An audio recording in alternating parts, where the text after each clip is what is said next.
voice behind Hey HR. And if you're here looking at this topic and you just search me up, you've never been to my channel before, then I take it that you're getting prepared for the next level of your career, which is the HR certification exam. I'm here to tell you how I passed. In 2017, I became SHRM-SCP certified. And I'm here to tell you how I did it. If you want to hear all about it, stick around.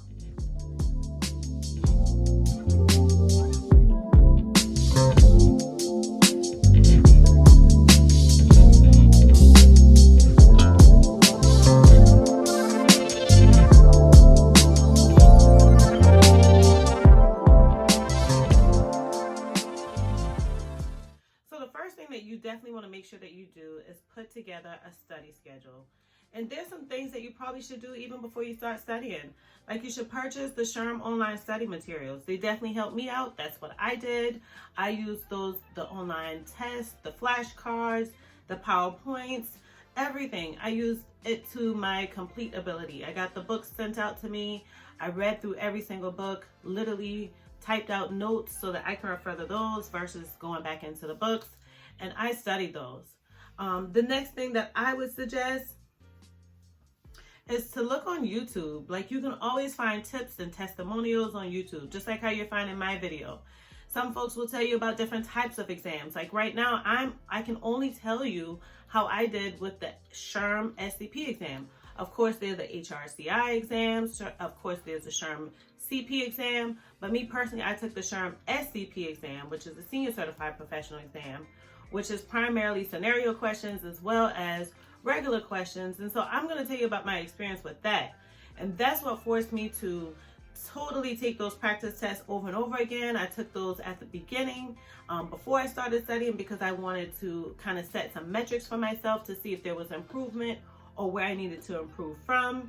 I also printed out those flashcards that they gave. Not only did I use their flashcards, but I also made my own flashcards from my notes that I took from reading a book. So there are different things that you can do to get yourself geared up and prepared. But the first thing I want to say, make sure that you know life has to go on pause for just a little while. You probably won't be able to go out to those happy hours. You probably won't be able to go out to those family gatherings, or at least you won't be able to stay as long. You need a study schedule. You need a rigid one because you want to stay focused. It's a lot of material that you want to get knocked out of the way. And so it's very important to put out there at least 3 months of study time. That's what I did. It worked for me. For that first month, I just used that for reading, note-taking, and making my flashcards. For that the second month, but the first 2 weeks of that second month, I used that to just study my notes. You know, I printed them all out, put them in a binder, and totally like mark through them again if I needed to. Put, you know, sticky notes there if I needed to. Whatever I needed to help me kind of get in a groove and to get going and to find a study path that I wanted to take. For the next 2 weeks of that second month, I totally studied my flashcards. If I needed to make more, if I needed to make adjustments to those, I did those as well. But I got those study cards in a firm way so that I can make sure I was comfortable with using those at times where I may be standing in line, or I may be getting my oil change, or I may be, you know, waiting on a meeting, or what have you. I can pull those study cards out and study them. And so, of course, I didn't want just the words. I figured I need to take some charts out, put those on there, maybe some terms, maybe some graphs, maybe some go-to words, or what have you. I made those flashcards.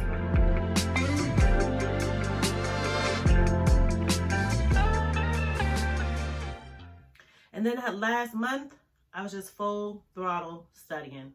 Of course, you want to make sure that you take some days off, but I use those notes, I use those flashcards, I use family and friends. And then I also took those practice tests again. I wanted to see, is there improvement from them? If there's not improvement, then it tells me which section I should go back and study. So if you're suffering in the people section, or you're suffering in the HR competency section, maybe you're suffering in the workplace section, then I knew kind of where I can hone in majority of my studying within that period of time. Because overall, I wanted all my scores to just improve. I didn't need to necessarily pass those practice tests, and I didn't pass the practice test.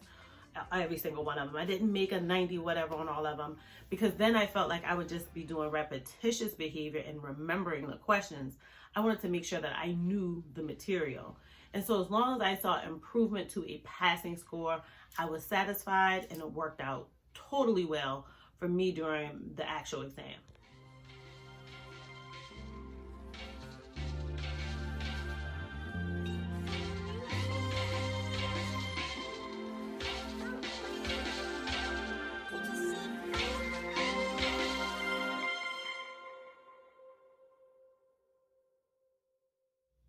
So I have some suggestions that I definitely want you guys to be aware of. And I have some notes here, obviously, to guide me through these suggestions.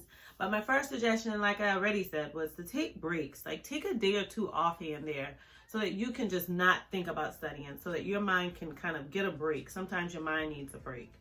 Get others to quiz you. Get different people to quiz you. I had my daughter quiz me. I had my friends quiz me. I had my coworkers quiz me.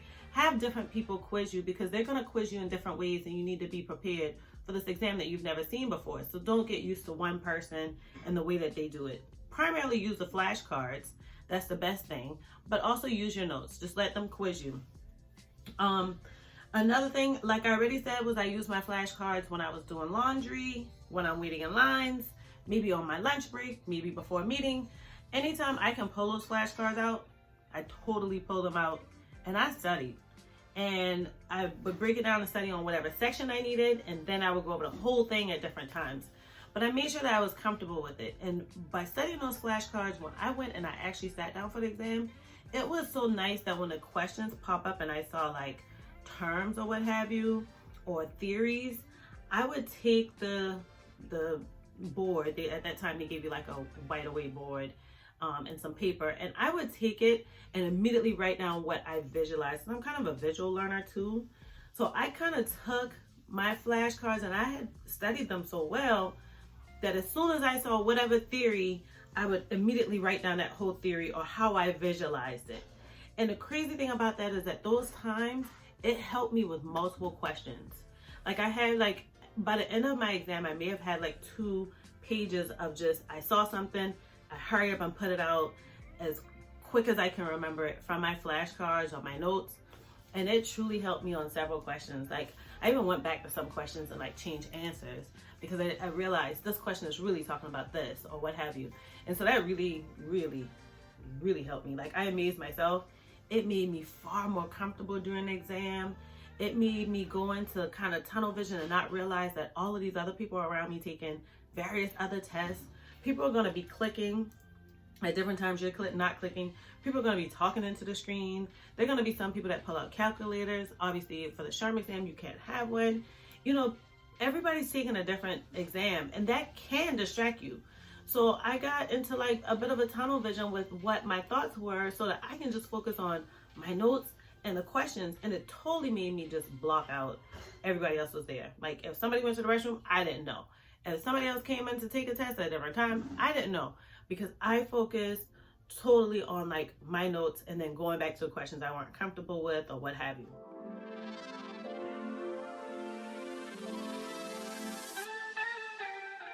The night before that exam, get a full night's rest. You're already exhausted. You already studied for quite some time. You know, make sure that that day before, you kind of take that day off. Don't study, just rest, just eat healthy, drink water. Make sure that you feel well rested before the exam. You don't want to get into the exam and get sleepy, because it's quiet in there. You're going to have on headphones. Again, everybody's literally taking tests in there.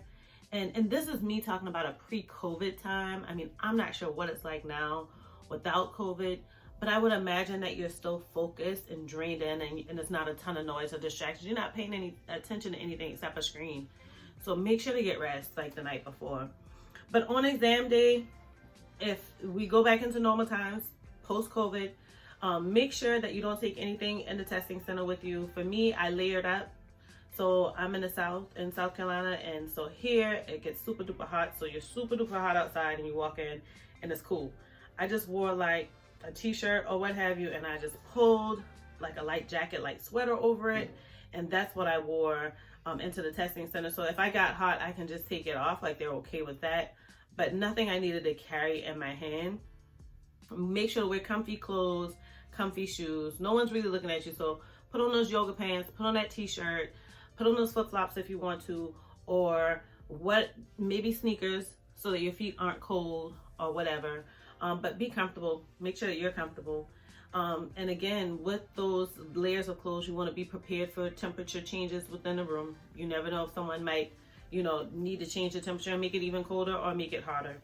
But don't focus on your time while you're taking a test. Focus on the material. Because when I started focusing on the exam questions versus the time, I started having more time than I previously had when I was looking at just the time. Sounds crazy, but I feel like I eased through and I wasn't anxious. I wasn't really worried. I wasn't nervous. I was more like, okay, good, got this one. Okay, good, got this one. And even other things would trigger in my mind as I got more and more comfortable. So I lost track of time, and by the end of the exam, I had tons of time left. Like, I felt weird. I felt almost like I should have went back through the whole test, but I didn't have that amount of time left, so it was kind of pointless. So I just finished a little early.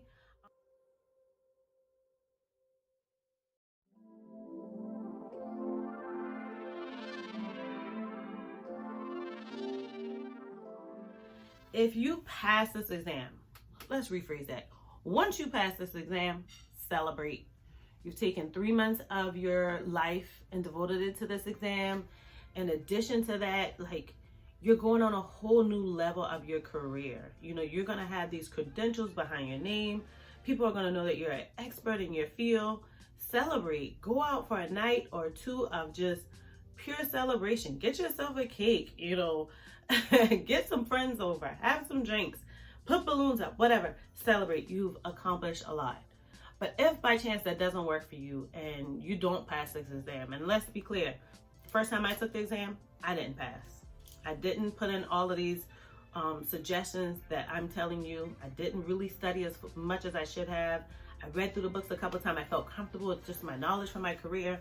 But it's different because you're sitting for an exam for any type of industry, for any part of the country. And it's a lot more to prepare for. So the first time I took the exam, I didn't pass. Don't feel bad. Don't give up. I didn't. Just look at it this way. What is it that I can do different next time? And implement that. Take some time off between. Don't say, okay, I already sit in the spring, I'm gonna go ahead and sit in the fall. Wait till next spring, to take the exam again. Another thing is they're going to, at least for SHRM, they will give you a breakdown of areas that you did really well in and areas you didn't. And it's already telling you the area that you need to focus on. It's probably the area you weren't doing really well in when you were studying. That's help towards the next exam, so don't give up. Definitely stay focused, keep going. Don't be hard on yourself. Adjust. Just make a plan and adjust to it. I just thank you guys so much for coming and checking out my channel. If this is your first time at my channel, then please do me a huge favor and check out my other videos. And most of all, I would really love it if you just like this video. If you have any other questions that I didn't address, put them in the comments below. If you want some more resources, definitely check my description box. I have some links to some resources there for you. And if you're returning to my channel, I thank you so much for coming by. Again, like this video, guys. Subscribe. I really appreciate it. Thank you so much.